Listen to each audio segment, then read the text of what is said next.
Hello, everyone. Welcome back to another Tough Love Thursday, episode 24. I can't believe it. I can't believe we've already done 24 of these. And I hope that you are loving these and enjoying them. Let me know in the comments below if you want me to continue these Tough Love Thursdays. And of course, if you're listening on the podcast, shoot me an email, send me a DM on Facebook or Instagram, and let me know if you're enjoying these segments, or you could kind of do without them and you're not watching them and we don't need to do them anymore. I want to make sure that you're getting value out of these. And today, I was just really sitting with a couple different themes, different topics that I wanted to dive into today before this episode. So I've picked one and we'll do the others in the coming weeks because there's definitely no shortage of tough love that I have to share with all of you. And today, I want to dive into this deep truth that I actually just shared a couple weeks back on my social media channels. Is this truth that whether you think you can or you can't, you're right. Now, I'm not the first one to say that or make up that quote, but I want to explain this to you because a lot of you right now are, in fact, using the word can't a lot. I can't give up sugar. There's nothing for me to eat if I give up sugar. This is impossible. I will never break free from sugar. I will never have a healthy relationship with sugar. These can'ts and nevers are creating pathways in your brain to actually manifest that result.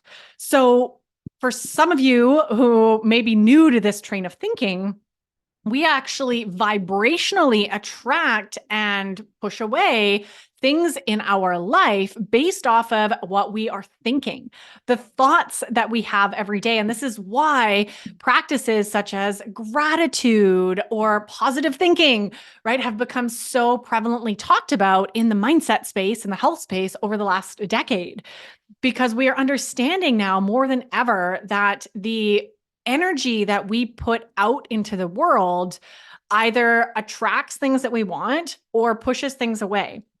And this is the same with these thoughts around our abilities.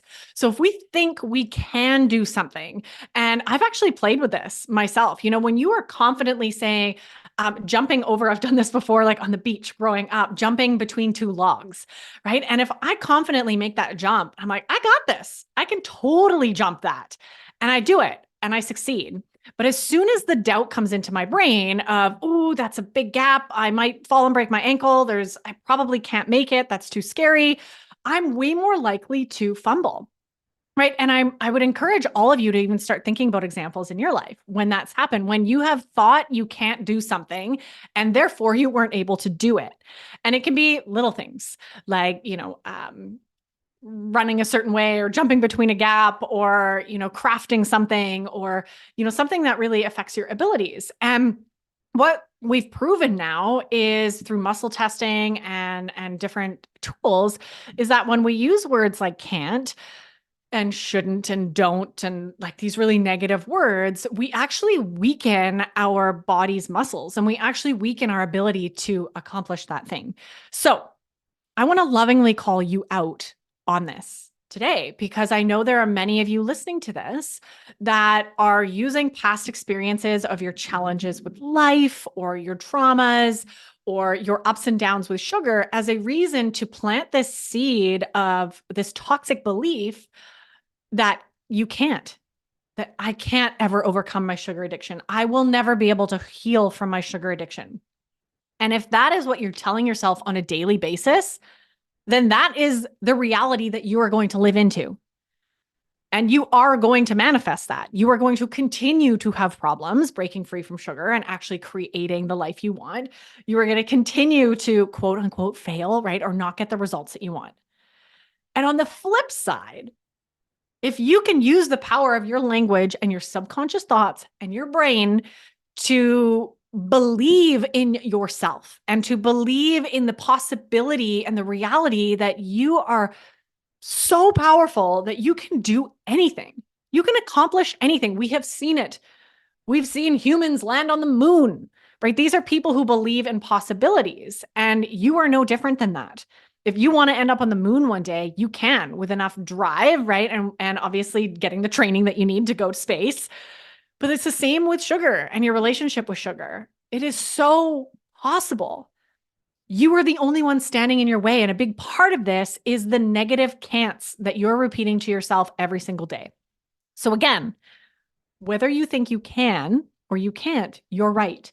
So if you are choosing to tell yourself every single day, either consciously or subconsciously, that I can't heal from sugar addiction, I can't get healthy, I can't lose weight, versus I can lose weight, I can heal my relationship with sugar. It may take some time, but I can absolutely do that.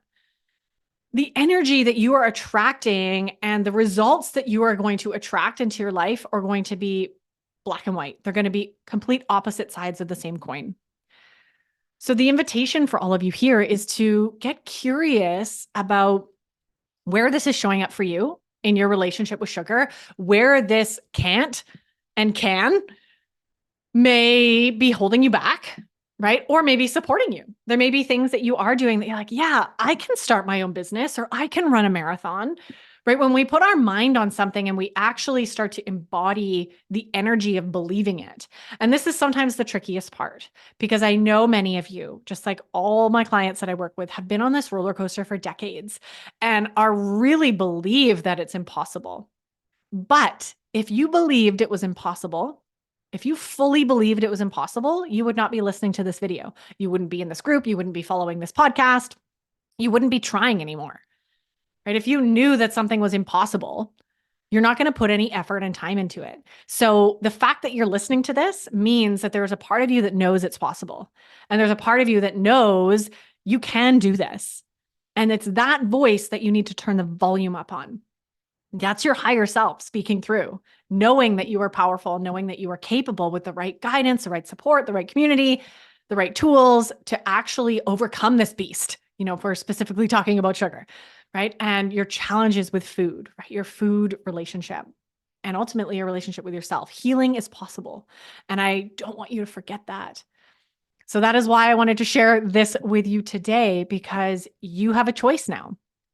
You have a choice now to begin using more supportive language or continue using the language that is going to keep you in the sugar roller coaster for the rest of your life. Now, let me be clear.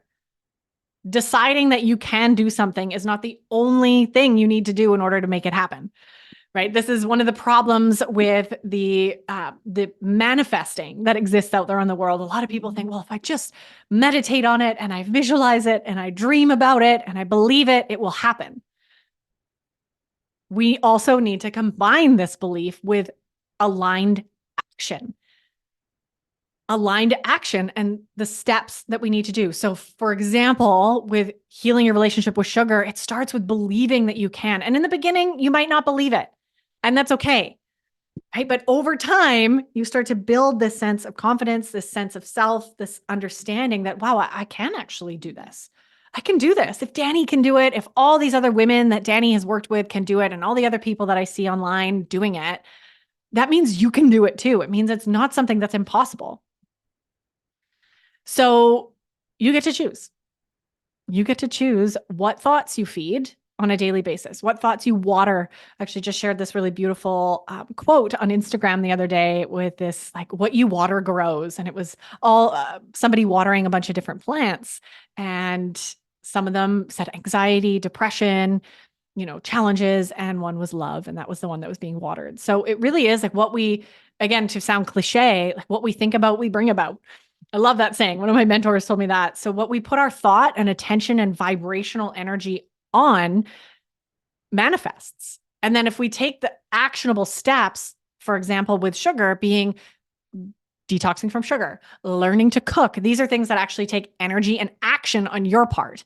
You don't just sit in meditation all day, imagining a healthy relationship with sugar and then all is solved. You need to actually do the steps to do the healing, right? And to uncover your root causes of sugar addiction. And all these pieces need to come together.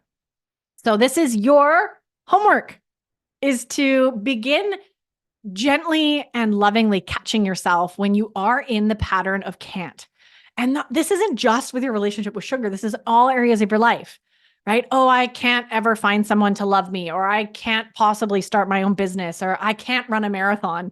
I can't cook. That's a big one. Of course you can. You just haven't learned yet, and you need to practice. And it's the same with pretty much every area of our life. We need to be aligned. We need to take aligned action, right, in the right direction. And we need to really start taking those steps, but also believe that it's possible. And the more evidence that you collect for yourself that it is possible. So looking for examples like myself, right? Or any of the clients and testimonials that I've shared, or other people that are in this space, showing how they have healed from sugar addiction. Use that as proof that you can too. And begin collecting your own proof that you can do hard things. And maybe it's as silly as jumping between rocks on the beach, right? And making that jump, or running a mile, right? And starting small to just prove to yourself that you can do hard things, and you can do things when you believe in yourself.